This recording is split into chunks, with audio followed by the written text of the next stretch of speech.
it comes down to my decision. But we've been talking about playing or not playing since he signed. I mean, he prefers to play.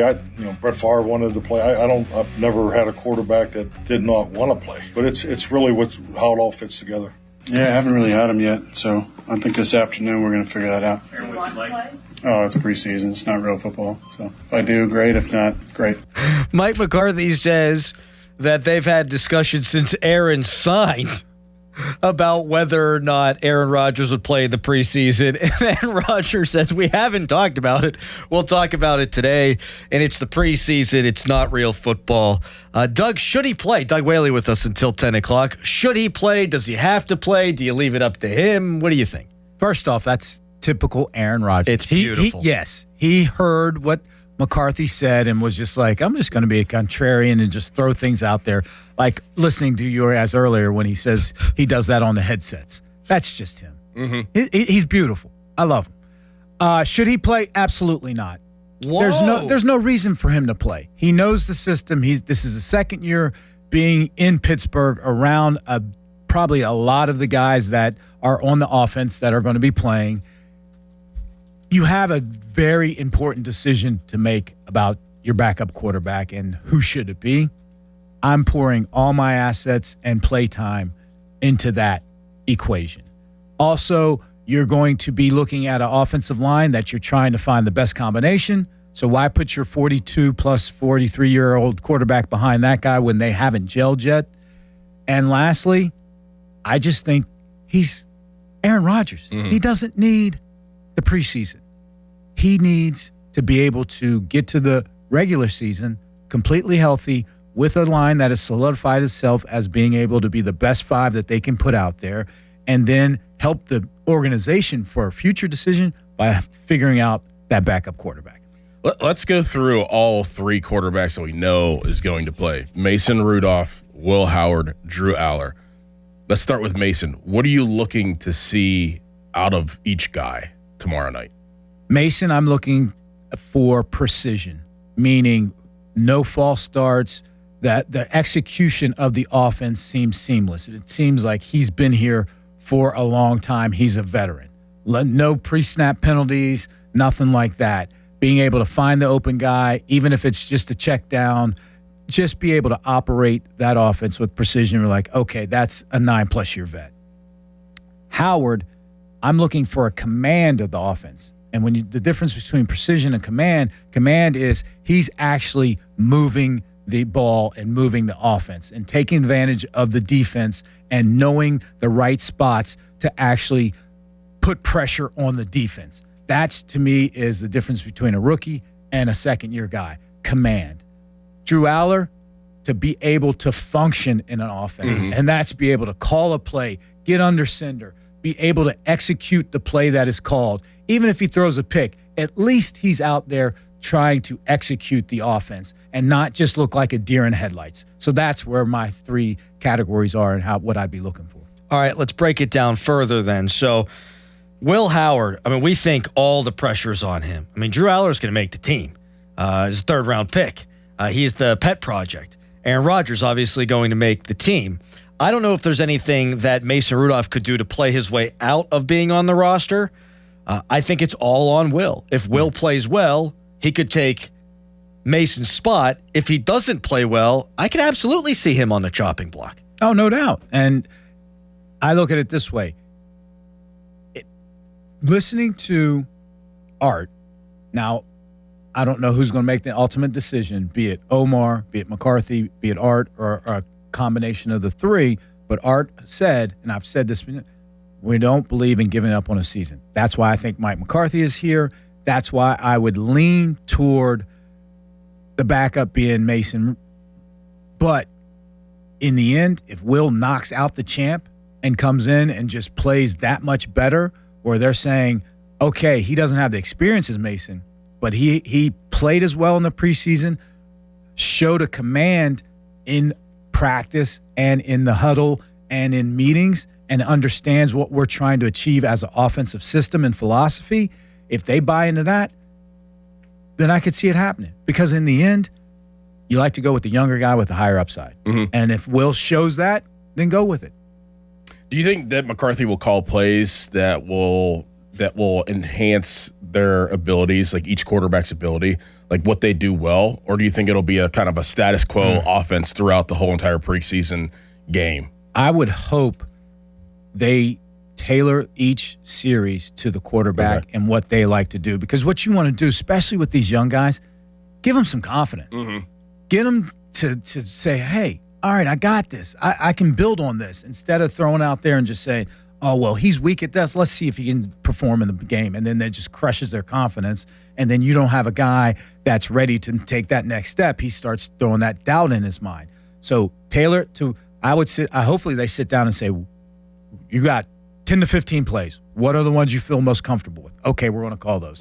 Now, game 2, now you put them in a situation where you got some confidence. Let me put you in a situation where you don't feel comfortable, where you're not confident, and see how you respond.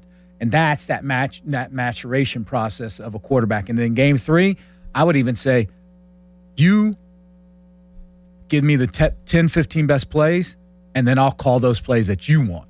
So it's a collaboration one time in a difficult situation, game 2. And game 3, it's almost like you're the offensive coordinator. Doug, we haven't seen Will Howard in a game since the national championship.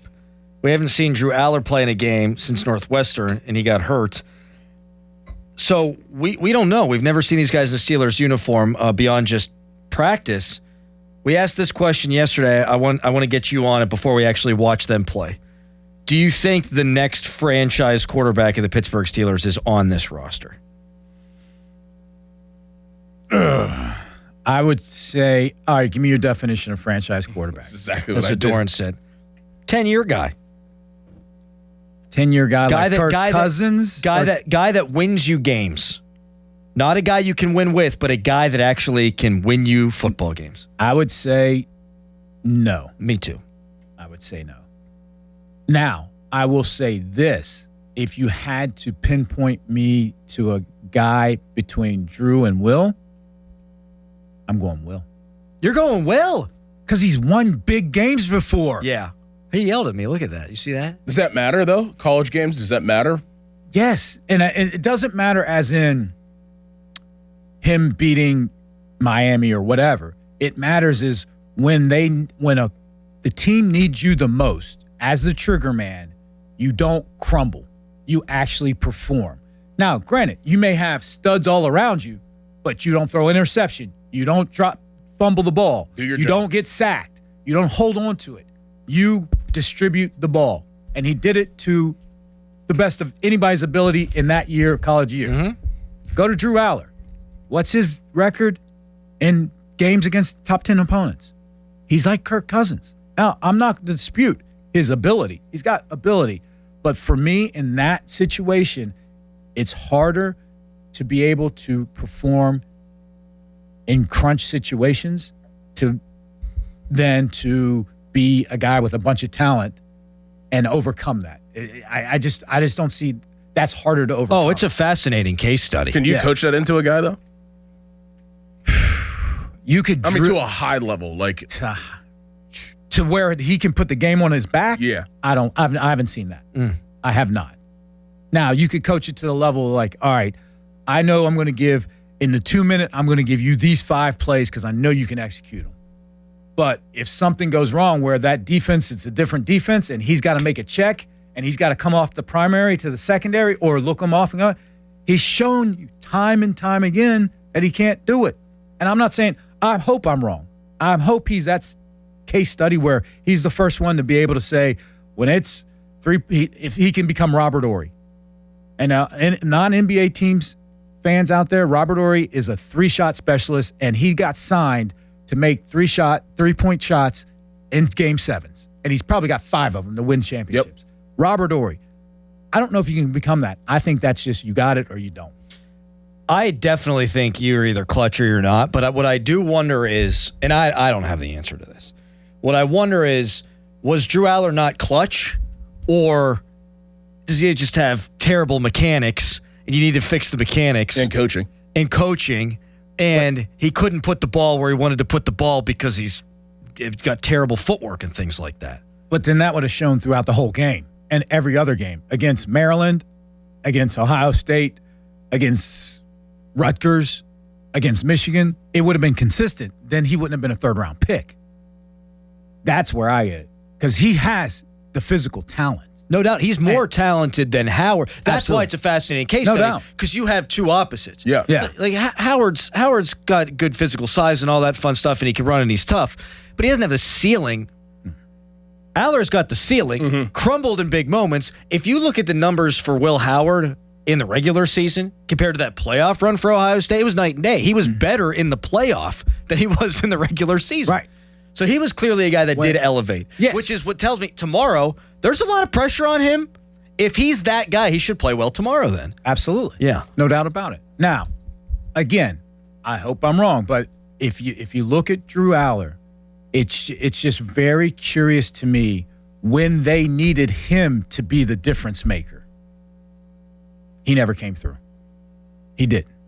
He actually went the opposite way. He threw a pick when they could have gone to the He was- national yeah, championship. Yeah, he was the reason why they didn't instead of the reason why they did. And that's what you need. To me, in a franchise quarterback, that's what you need. That's the true definition. You're the reason why, not the reason why not. So by that definition, that's why you say, well, if one of them had to be the and I'm guy. not, check Right. this. Let me say this clear. I'm not saying Will Howard is the next franchise quarterback, but if you say out of those two, which one would I put my money on? It would be Will Howard. So just make sure everybody hears that so I don't have these Twitter people saying, oh, Doug Whaley said Will Howard's going to be next franchise. No. I said if you gave me a choice, that would be it. Had to be one. Yeah. How about J.J. McCarthy won a national championship by turning around and handing the ball off? Mm-hmm. So he's sort of in between because he was a first-round pick, Yeah. won a national championship, but my God, I think a lot of Like Tebow. Yeah. A lot of quarterbacks could have won a national championship with that particular cheating their ass off Michigan team.